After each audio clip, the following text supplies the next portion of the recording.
Olá, no nosso episódio de hoje vamos falar sobre o Festival Iminente. Já conhecem?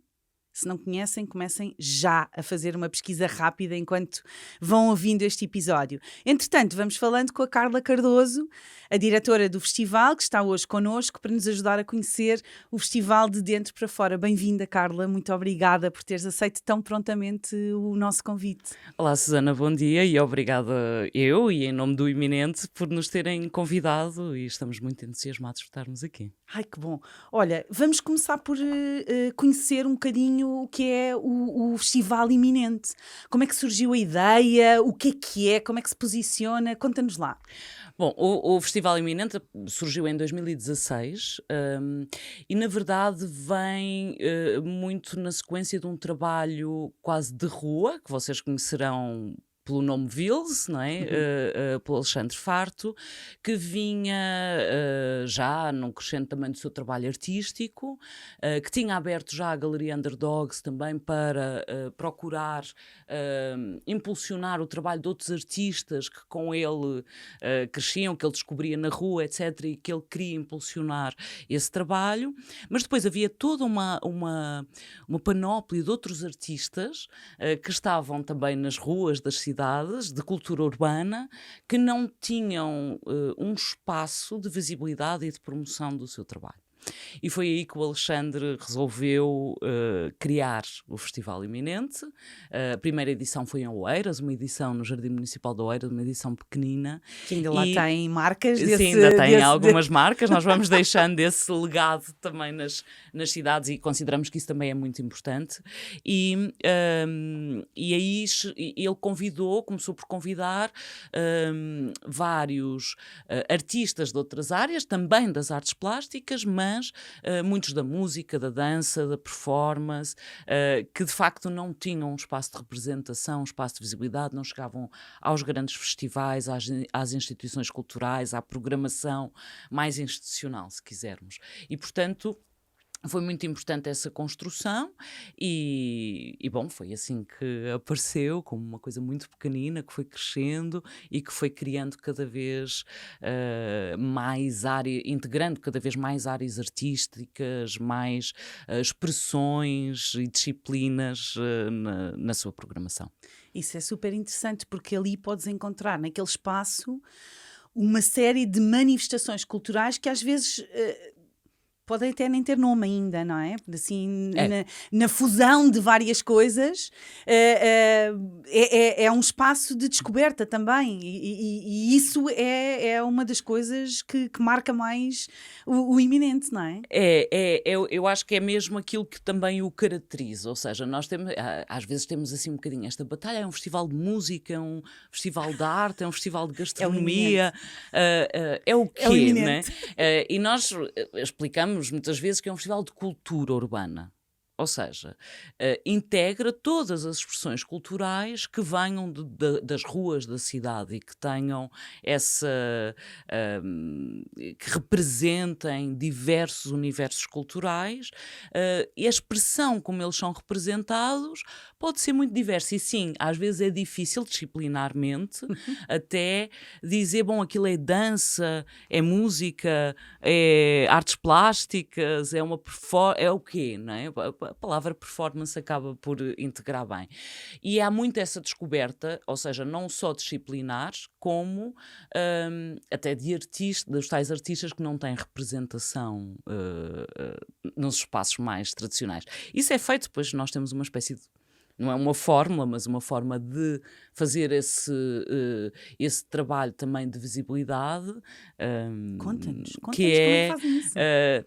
No fundo, é muito simples, não tem nenhum segredo, ou seja, nós tentamos nivelar, na verdade, artistas menos conhecidos ou que não têm essa representação e que nós achamos que deveriam ter, na verdade, com artistas que as pessoas já conhecem. Por exemplo, o próprio Vils participa em todas as edições do festival. No fundo, como uma forma de validação de artistas que as pessoas, se calhar, conhecem menos. E, às vezes, pela desculpa de ir ver o Vils, ou ir ver o Sam the Kid, ou ir ver o Mos Def, acabamos por ir conhecer artistas como o Noah Zagalo, ou o Landim, ou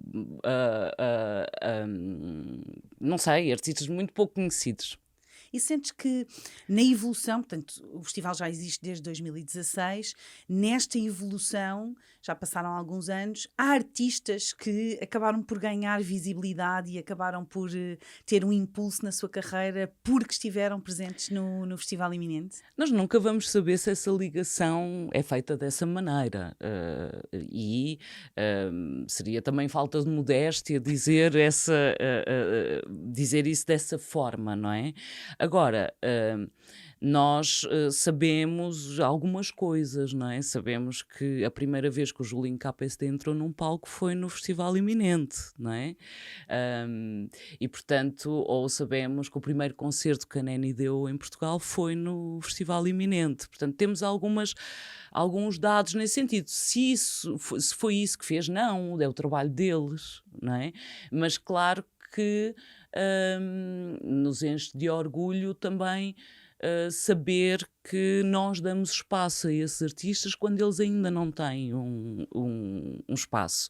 E, portanto, esperamos que sim, tentamos fazer o nosso trabalho. O nosso trabalho depois, às vezes, nós não acompanhamos em detalhe, não somos managers, não é? Não ficamos a acompanhar os artistas, mas pelo menos tentamos dar esse espaço de visibilidade para que outros festivais, outras instituições, e isso faz depois também por um networking, tentamos construir de forma a que essa visibilidade exista e apareça. Muito bem. E o festival acaba por ser apenas uma dimensão de uma plataforma que vai um bocadinho mais longe, não é? O festival é... Podes-nos explicar um bocadinho este enquadramento do que é o iminente para além do festival? Sim. Na verdade, o festival, se quiseres, é o espaço de celebração do Iminente. Mas o Iminente faz muito mais coisas. E é um trabalho diário e permanente que trabalha, nós falamos até agora no festival muito sobre os artistas, mas acima de tudo também trabalha na visibilização de uma série de comunidades que são invisíveis na cidade. E elas têm uma participação fundamental no festival, mas também naquilo que é anterior e permanente na programação nas programações diversas que nós propomos e trabalhamos. E imagino que te estejas a dirigir para um dos trabalhos também mais importantes que o festival desenvolve, que é o projeto Bairros, que são uma série de workshops artísticos comunitários que nós desenvolvemos em 4 bairros da cidade de Lisboa, em comunidade, ou seja, em parceria muito íntima com 4 associações, na verdade são 5 associações, porque a Alta de Lisboa nós estamos com o trabalho dividido entre a Associação de Moradores do PER 7 e a Associação do Bairro da Quinta Grande, que é o PER 11, e com eles desenvolvemos esta série de workshops, são 16 todos os anos, no período de verão, onde convidamos artistas, lá está, de diversas áreas da expressão artística. Portanto, temos a música, a dança, as artes plásticas, o cinema, a arquitetura, o design, a gastronomia. Bom, já tivemos de tudo. E estes artistas vão habitualmente cerca de 2 semanas para estas comunidades, são escolhidos pela comunidade. Portanto, nós fazemos uma escolha muito abrangente, grande, de vários artistas, e depois são as comunidades que escolhem o artista que querem trabalhar com eles, e normalmente têm um motivo por trás dessa escolha. Esses artistas depois são desafiados por nós a irem fazer este trabalho com as comunidades, desenvolvem um trabalho lá bastante aprofundado com crianças, jovens, pessoas mais velhas, aquilo que for definido como programa de trabalhos, esse trabalho é depois apresentado num dia aberto, normalmente em setembro, ao próprio bairro e à comunidade, nós chamamos a comunicação social, etc., para ver de facto o trabalho que a comunidade construiu. E esse trabalho pode ser tão diverso como uma música. Nós já temos várias músicas gravadas e divulgadas no Spotify, etc., que foram feitas, por exemplo, com o Batida, com o Landim, com vários artistas que estiveram nos bairros. Temos estúdios de som que criamos, estúdios de som comunitários que criamos em várias das associações. Temos obras de arte no espaço público destas comunidades, e portanto esses resultados são muito visíveis e é muito importante apresentá-la às comunidades, aos vizinhos, aquilo que fizemos. E depois há um momento muito importante também de visibilização e de espaço de representação destas comunidades, que é todos eles vão ao festival, nós preparamos uma exposição de todo este trabalho que desenvolvemos ao longo do verão para ser apresentado no festival, é o coração, na verdade, do festival, e todos os participantes dos workshops vão ao festival, apresentam o seu trabalho na exposição, mas também numa slot que nós reservamos na programação do festival, num dos palcos, onde são apresentadas aqueles objetos artísticos que uma exposição não representa tão bem, como uma música ou uma coreografia que tenha sido concebida no âmbito destes workshops. E, portanto, esse é um trabalho muito importante e que sem o qual, na verdade, também o festival não existia, sem estas comunidades. E são elas também que informam e alimentam muito aquilo que são as nossas propostas de programação. Boa, portanto acabam por fazer parte e uma parte importante daquilo que é a programação. Pensando na forma como constroem esta programação, tendo em conta estas características, o tipo de equipas que vocês têm para que o festival aconteça acabam por estar muito ligadas àquilo que é o que o festival tem. Por exemplo, o facto de terem uma equipa para a curadoria e programação, o facto de terem uma equipa de Think Tank Advisors. Que papel é que têm estas duas equipas na programação do Iminente? Eu não acho que existam equipas mais importantes do que outras. Elas são todas igualmente importantes e sem umas o trabalho das outras não existe. Já lá vamos às outras. Agora, claro que quando nós pensamos nesta ideia de programação e curadoria de um festival como é o Iminente ou desta programação dos bairros, ela é central na diferenciação também das propostas artísticas que nós estamos a fazer e naquilo que queremos representar. E tendo em conta até esse trabalho de visibilização de comunidades e de artistas, é ainda mais delicado, porque nós temos aqui uma obrigação que nós nos impomos a nós próprios, temos esta obrigação de tentar ouvir todos. Ou seja, quais seriam as propostas? Ou seja, este trabalho curatorial é também ele comunitário. Ou seja, tentar integrar ideias, tentar integrar propostas para que o festival seja efetivamente diverso. E portanto é um trabalho complexo e temos, claro, muita gente que nos ajuda. Às vezes parecem coisas pequeninas, pode ser uma conversa de café, já viste este artista ou conheces aquele, etc. Ou pode ser um pequeno passeio por um bairro em que alguém nos mostra, já viste este artista que pintou esta parede.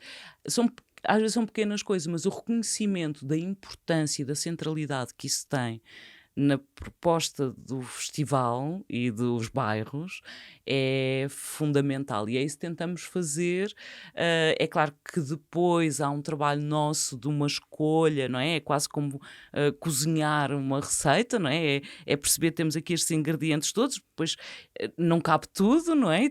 E é essa escolha que temos que fazer e que é um trabalho difícil acima de tudo, não é que seja muito trabalhoso, mas é difícil porque é também, de certa forma, um trabalho que exclui muita gente infelizmente, e nós gostaríamos de ter todos, Era e ótimo. não é possível, e portanto essa escolha tem que ser, é muito, muito, muito, é um trabalho muito cuidadoso, muito, e que avalia muitas dimensões daquilo que estamos a propor. E é muito interessante perceber quão importante é essa ligação ao território, às comunidades, para conseguir encontrar esses artistas que não são conhecidos, não é? Essa rede de contactos e a vivência da cidade, do espaço urbano, é fundamental para depois se conseguir lá chegar, não é? Não vais pesquisar Quer dizer, até podes ir pesquisar na internet, mas não é à procura de que te apareça um site que te indique os artistas ou o contacto com o manager. É um trabalho muito diferente desta lógica de que nós muitas vezes estamos habituados a ouvir em festivais, não é? Portanto, esta ligação com o terreno é de facto fundamental. Não é possível, ou seja, acho eu, talvez seja, não sei, mas de facto há sendo um festival de cultura urbana e que vem das ruas, ou seja, que muitos dos artistas não têm uma educação formal artística, não têm managers, não têm representação, não têm uma série de estrutura ou de estruturas de produção ou de profissionalização por trás. E esse é o ingrediente também chave para aquilo que nós propomos. Ou seja, não há uma forma de ir a uma escola descobrir, não é? Que é o que se faz na curadoria ou na programação tradicional, não é? Ou de ir às instituições culturais ou aos outros festivais. Este artista também existe, eu não estou a dizer que isso não existe no Eminente, mas depois, de facto, esses ingredientes de visibilidade têm que vir do sítio onde elas estão e de ouvir as pessoas que estão no terreno e, portanto, é muito importante esse trabalho permanente de conhecimento. É isso que torna o Festival Eminente tão especial, não é? Também, eu acho que sim, não sei se é uma das coisas, é uma das coisas. Mas acho que olha, sim. Para produzir todos estes conceitos que estamos aqui a falar, a lista de pessoas necessárias é muito extensa. Aliás, no vosso site, andei lá a cuscar o que lá tinham, encontrei mais 28 equipas, não é? Para além da direção, o financeiro e administração, a produção, comunicação, direção técnica, design, vídeo, segurança, bares e muitos mais. Quantas pessoas é que costumam estar envolvidas nesta organização e depois também na produção? Esse é das áreas que ainda hoje me deixa, se quisermos, um bocadinho mais frustrada, na verdade, em relação ao conhecimento que nós temos de todas as pessoas que trabalham no festival. E 28 equipas é provavelmente uma pequeníssima dimensão e muito pouco representativo, e eu tenho pena de dizer isto, pouco representativo daquilo que é a verdadeira dimensão da construção de um festival, que é pequenino para a escala de muitos outros, mas que envolve também um cuidado muito grande nas equipas que trabalham connosco.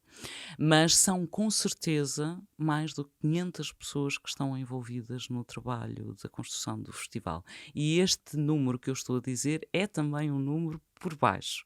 Porque, quer dizer, estamos a falar de equipas de segurança, de equipas de montagens de palco, de roadies, de equipas de alimentação, que fazem a alimentação, de limpeza, de vídeo, de imagem, são enormes. Fora muitos fornecedores, se quisermos, até de parceiros, etc., que vêm e trazem também as suas equipas para construir o festival. Portanto, se contabilizarmos todas estas pessoas, é mesmo muita gente.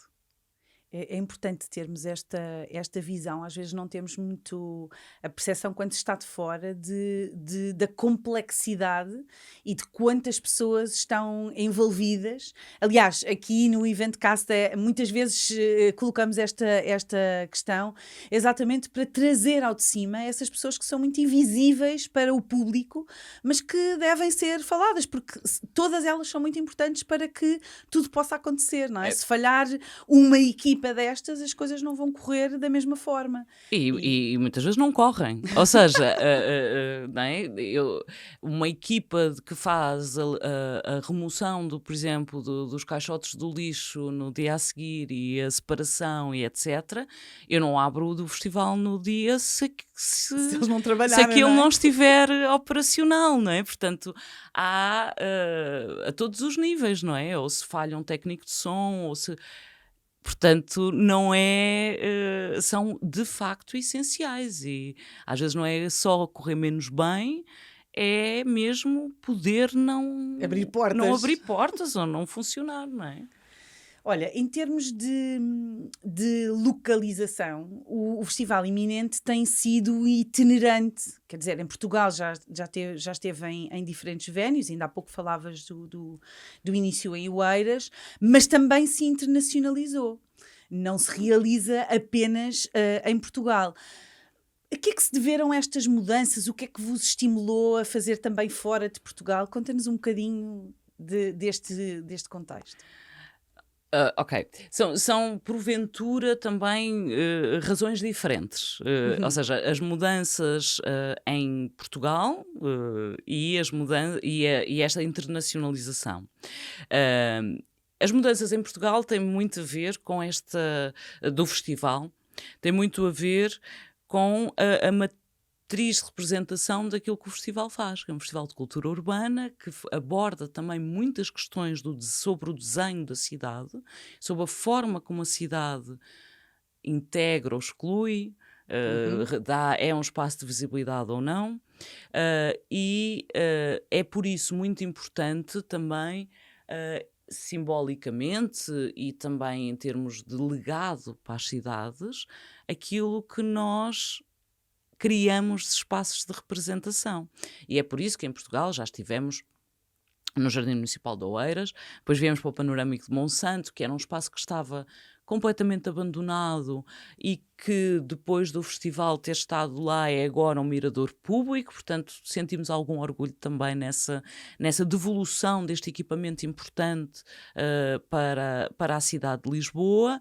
Depois estivemos neste espaço da Matinha, também com um olhar para espaços urbanos, aqueles vazios urbanos que devem ter este highlight para falarmos sobre e discutirmos sobre que futuro e que futuro de integração nestes espaços que vão mudando, que vão de funções, mudando, não é? e isso faz parte, ou seja, faz parte deste impacto em diferentes sítios da cidade que vão criando também discussões sobre esse desenho de cidade.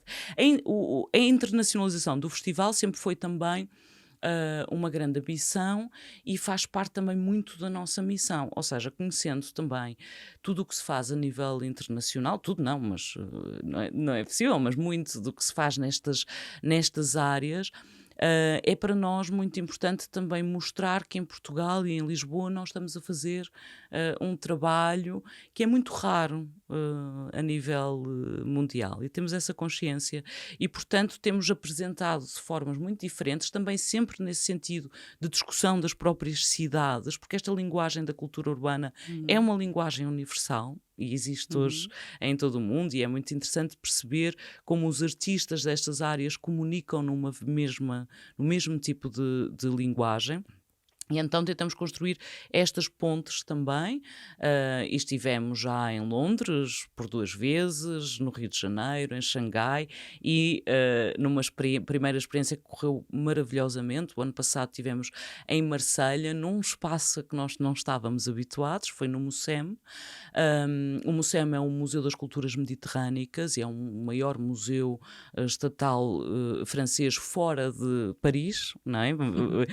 A França também é um país muito centralizado, e às vezes.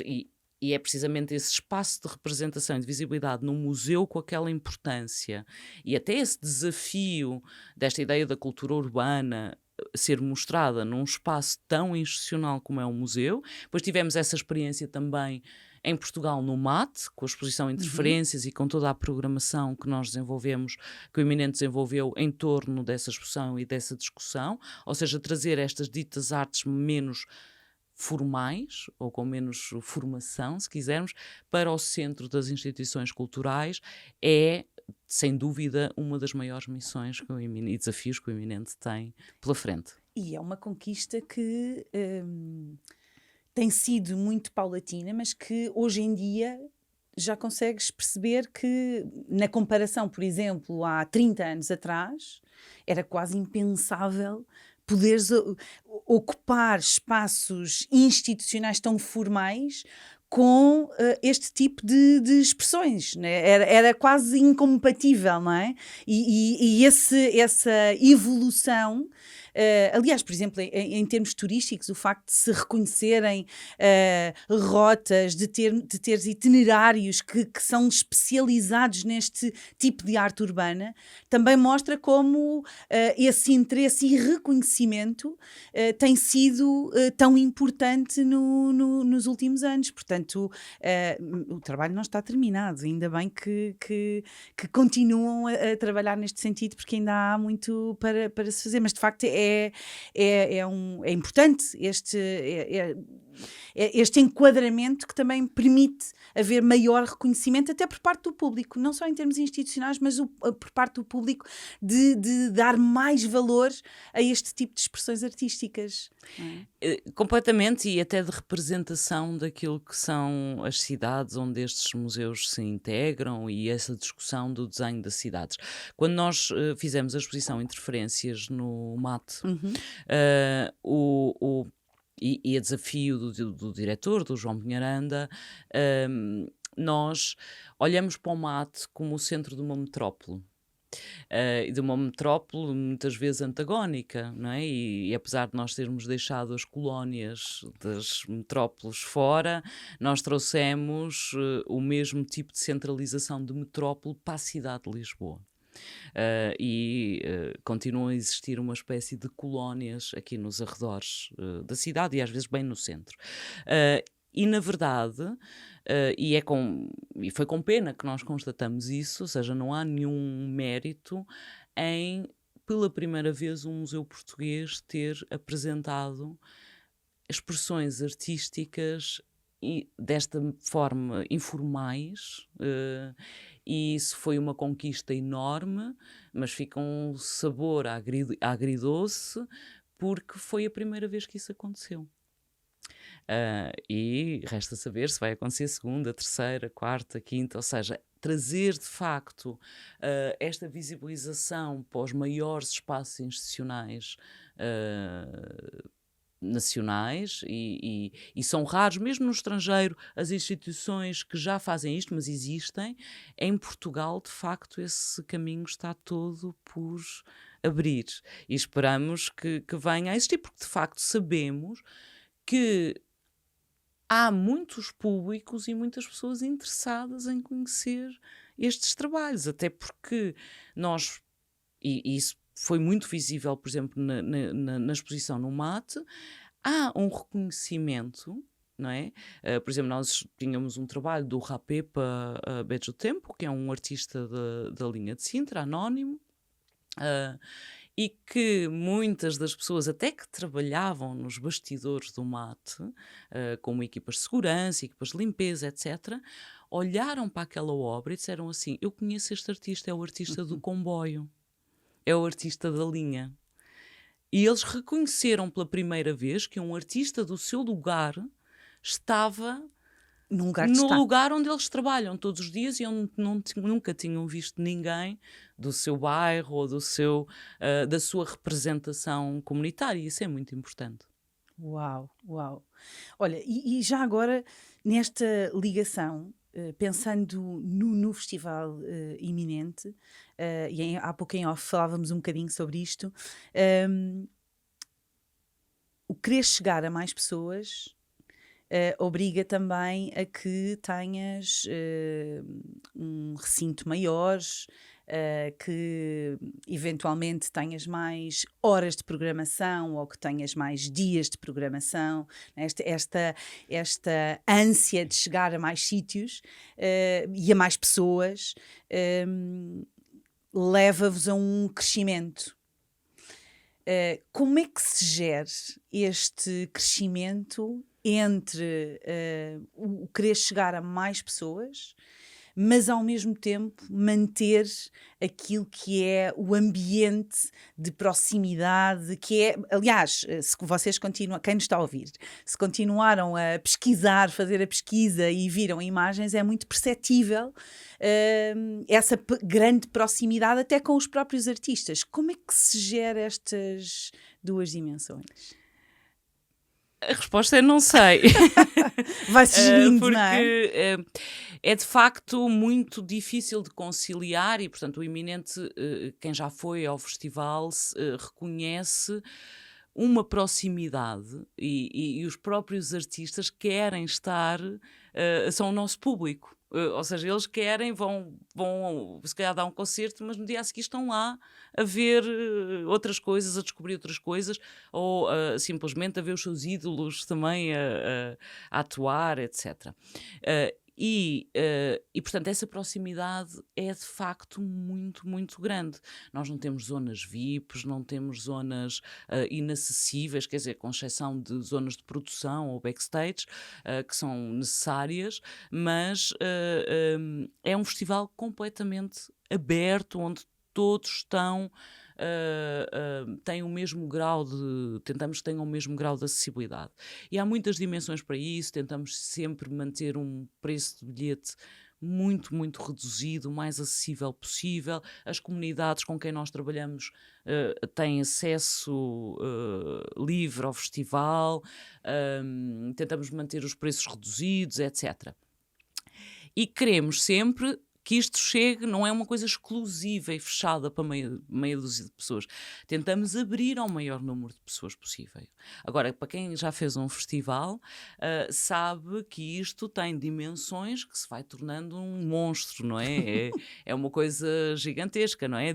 Se nós queremos pôr mais um palco, o plano de segurança que é preciso fazer, os seguros, as infraestruturas, as equipas médicas, isto tudo vai crescendo, os bombeiros, etc.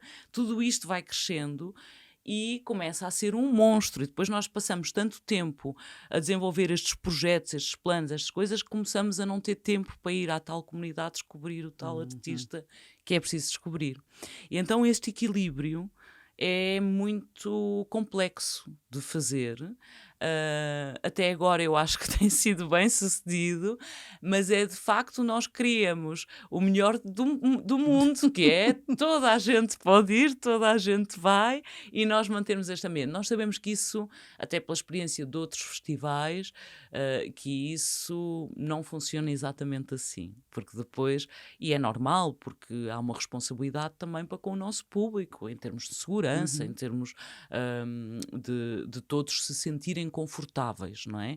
E quando nós passamos para escalas, como temos muito bons festivais em Portugal, mas com essas escalas, mas nós sabemos que depois a distância entre o público, entre os artistas, entre aquilo que vemos, etc., é muito grande e portanto é por isso que temos que manter uma certa, até uma determinada dimensão que eu não sei dizer qual é. Eu não sei dizer qual é o Vais número. distante, não é? Mas que permita, de facto, que aconteça aquilo que acontece no Iminente, que é aquilo que era estranho à partida começa a ser familiar e deixa-se de se estranhar e passa a ser uma coisa que faz parte das nossas vidas, porque nós temos tempo para conhecer o outro, aquele que é diferente de nós. E isso acontece todos os dias, todas as horas no iminente. É um grande... e é algo que nós temos mesmo que manter. Ai, que bom. Olha, falando em tendências e quando olhamos para aquilo que são as tendências internacionais nos eventos, eu gostava que me falasses de 3 aspectos que estão dentro destas tendências, pelo menos neste ano e ao nível internacional, muito se tem escrito sobre o assunto. Tecnologia, sustentabilidade e inclusão. São 3 áreas em que vocês têm apostado, portanto vocês estão na crista da onda, o Festival Iminente está na crista da onda em relação a estas 3 áreas. Por exemplo, em relação à tecnologia, vocês são um festival, o Festival Iminente é cashless. Como é que se organiza? Em termos concretos, como é que se trabalha esta questão e que implicações é que isto tem? Às vezes é tudo muito bonito, mas tem aqui alguns desafios. Queres falar-nos um bocadinho sobre isso? Muitos, e as questões de tecnologia têm muitos, muitos desafios, mas tentamos sempre, sim, não somos conservadores nesse sentido, ou seja, tentamos, se há uma tecnologia que nos pode ajudar a ter mais tempo precisamente para dedicar àquilo que queremos, que é conhecer o outro e dar esse espaço de visibilidade, tentamos usar tudo aquilo que seja mais a nosso favor. E claro, e portanto experimentamos sempre todas essas, tudo o que é novo e todas essas tecnologias. O sistema cashless, por exemplo, nós implementamos no festival, tem muitas vantagens para nós e para os operadores que estão no festival, de alimentação, bebidas, etc. E para o público também, porque simplifica todas as questões da troca do dinheiro ou dos pagamentos, etc. E, portanto, é muito simples. Mas eu gostava também até de falar da tecnologia noutro sentido, não é? Porque o Iminente tem integrado muitas obras, desde a sua primeira edição, muitos dos trabalhos artísticos também de novos mídia, ou seja, nas áreas do vídeo e do multimédia também interativo, e temos muitos trabalhos e muitos bons trabalhos de artistas nessas áreas, e fomos também dos primeiros festivais em Portugal a apresentar obras artísticas na área do NFT. Faz parte da nossa família, da nossa casa, a Ephemeral Eternal, que é uma das empresas do grupo que o Alexandre Farto fundou, que o Vils fundou, e portanto temos apresentado também no festival muitos trabalhos nesta área do digital e dos NFTs, e isso para nós é também muito importante, abrir esse caminho que aqui está. Novamente dar espaço a algo que é novo, não é? Exatamente. Que não tem ainda reconhecimento nesta área do digital. E em termos de sustentabilidade, como é que vocês trabalham esta questão da sustentabilidade? Não como uma tendência, mas como uma responsabilidade muito grande. Ou seja, eu entendo, são 3 tendências, mas nunca olhamos para elas como algo porque por estar na moda ou por temos de fazer. É porque sempre é natural. Fez parte da nossa forma de trabalhar. E estamos sempre a tentar. A pegada de um festival, eu não vou dizer isto, não digo isto de forma leve, a pegada de um festival é uma pegada muito grande, que nos pode levar a questionar se faz sentido, não é? E eu acredito e acreditamos todos que vale ainda a pena, mas estamos sempre a trabalhar para que as práticas de sustentabilidade no festival sejam as melhores possível. E isso passa por muitas coisas, desde, por exemplo,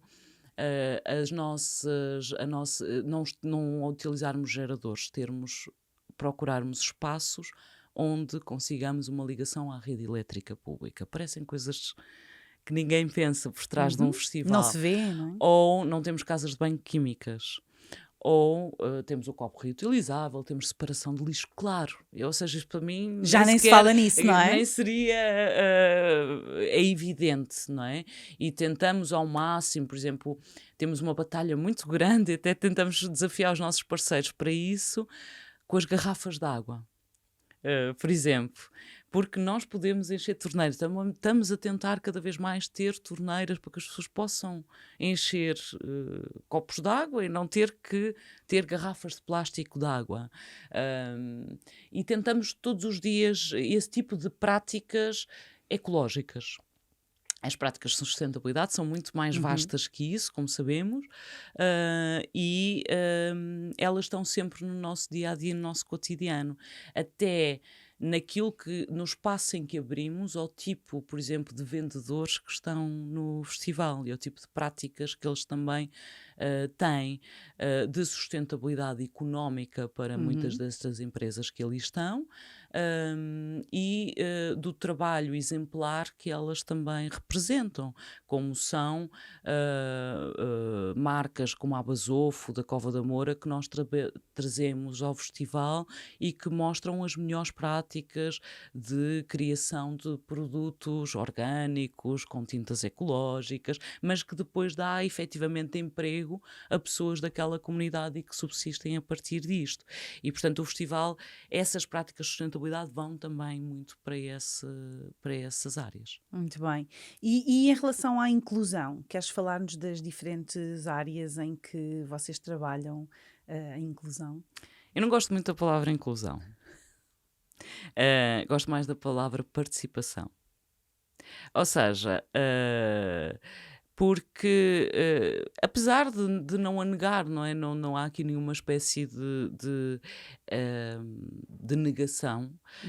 O que nós tentamos criar é um espaço de partilha, abrir espaço para todos e sabendo que isso não é possível, porque há sempre alguém que nós se calhar não estamos a esquecer, e esse é o tal trabalho, já falamos, curatorial, ou seja, de ouvir todos e tentar ouvir as opiniões sem problema, porque vocês deviam, por exemplo, vocês só têm seguranças homens à porta do festival a revistar as pessoas, e isso não pode acontecer, e vocês têm que perguntar ao público que entra porque género é que querem que sejam, por exemplo, que vejam as suas malas, ou de que forma é que abrem espaço na programação para pequenas representações de comunidades queer ou todas as outras que queremos representar e trazer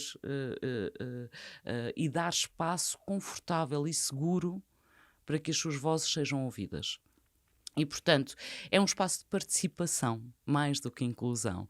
É claro que sabemos que com isso, com esse trabalho de participação, esperamos que cada vez mais essa estranheza se perca e se olhe com a maior das naturalidades, e vemos isso acontecer todos os dias também no festival, com a maior das naturalidades, para a pessoa que é diferente de mim, mas que de facto tem um espaço de expressão e de participação que é importante e uma voz que está a ser ouvida.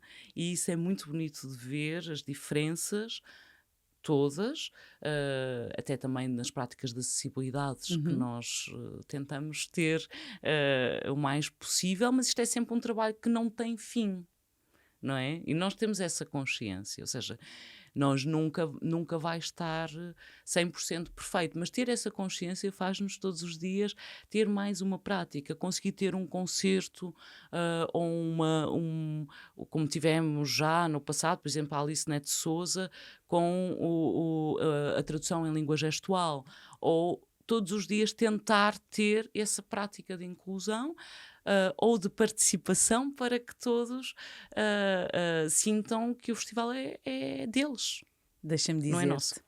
Nas pesquisas que fiz para preparar aqui a nossa conversa, foi uma das coisas que que me deixou mesmo muito contente. Esta tua forma de assumir publicamente de que estamos em progresso. Não fazemos tudo certo, mas estamos a trabalhar para isso. Sabemos que queremos mais. Todas as edições vamos tentar trazer mais um bocadinho, porque é muito isto, né? Não, há sempre coisas que hoje nem sequer pensamos e se calhar daqui a 2 ou 3 anos vamos pensar como é que eu não pensei nisto há mais tempo e vamos lá trabalhar mais este bocadinho e assumir isso publicamente. Deixa-me dar-te os parabéns, porque eu acho que é corajoso também trazer ao de cima de que estamos a trabalhar, estamos a tentar evoluir. Carla, estamos quase a chegar ao final. Tínhamos aqui ainda muito mais coisas para conversar, mas já estamos a ficar mesmo no nosso tempo. E queria fazer-te uma última pergunta. É uma pergunta que fazemos a todos os nossos convidados. Se tivesse a possibilidade de ter uma equipa de estudantes ou uma equipa de investigadores a fazer investigação científica sobre o Festival Iminente, o que é que lhes pedirias para estudar? Bom, eu acho que eu respondi ao longo desta Exato, conversa foste a algumas pistas. dessas questões. Há muitas áreas, muitas áreas. E na verdade adorava, e eu sou também professora e portanto tenho esse ímpeto de estudar o que se passa. E há, por exemplo, todas as equipas que nós próprios, como há pouco eu dizia, que é uma das minhas frustrações e às vezes não ter a consciência integral do impacto que isto tem, não só nas equipas que nós contratamos diretas, mas nos fornecedores, em todo o impacto económico também que tem e financeiro em todos os fornecedores que trabalham connosco, ou seja, como é que um pequenino festival de cultura urbana tem impacto nisso, mas acima de tudo, em todo esse tecido empresarial, mas acima de tudo nas comunidades com quem nós trabalhamos. Nas lojas que vão aos bairros, na Senhora da Cachupa que vai vender a cachupa, que impacto económico e que postos de trabalho é que nós criamos também nestas comunidades. E isso, apesar de nós ouvirmos a criança que nos diz como é que foi, temos estes testemunhos, como é que foi a experiência de ir ao festival e ter o Dino de Santiago a apresentar o trabalho dela. É importante perceber, e são coisas às vezes difíceis de mensurar em estudos académicos, mas há formas de o fazer, que é perceber que, por exemplo, o impacto da alteração de vida é que isto tem na vida desta criança, no sentido do orgulho, do sentimento de participação, de eu posso chegar ali, eu posso estar ao lado do Dino, ou da Ana Moura, ou do Pedro Mauro, não interessa, não é? Esse acesso não me é vedado, porque a maioria, as comunidades que nós estamos a falar, todos os dias há práticas sociais que mostram o contrário a estas crianças, não é? Em que lhes são vedados acessos. E o que nós tentamos dar ou proporcionar é este espaço de participação. Tu também estás representado, tu também tens uma voz. E isso eu acredito mesmo que possa mudar a estima, a autoestima destas pessoas e fazer com que elas, não, eu tenho um lugar, eu tenho uma voz, eu posso participar na sociedade. Que boa forma de terminar. Obrigada, Carla, obrigada. Muito, muito obrigada pela tua partilha. Esperamos que este espicaçar traga resultados. E lá em casa, ou no carro, ou onde estiverem, muito obrigada por nos acompanharem. Fiquem bem. Até à próxima. Obrigado.